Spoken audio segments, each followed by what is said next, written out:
तोहर जोबना एहो बुची रंग देव तोहर जोबना तमन जैबू हमारा के गोरी हो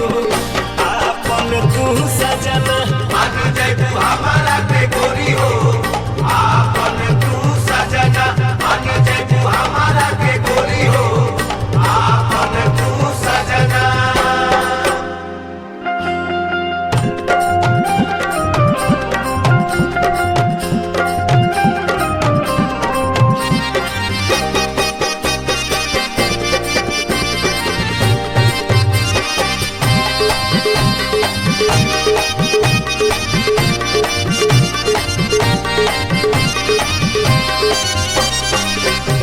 गोर गोर देहिया तोहर लौकेला कमाल हो भिजल बाटे से शरीर कहीं रंग हरियर चढ़ल कहीं रंग लाल हो आ कहीं बाटे पियर अबीर मन करे धारी तोहरा के अखबारिया फगुआ के रंग में तू बड़ू सारा गोर गजब समीज सलवार बट भीजल तोहरा के ताकि जैसे तकेले सचोर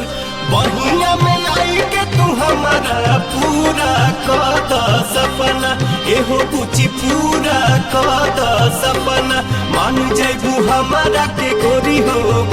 आपन तू सजना मान जैबू हमारा के गोरी हो आपन तू सजना मान जैबू हमारा के गोरी हो आपन तू सजना।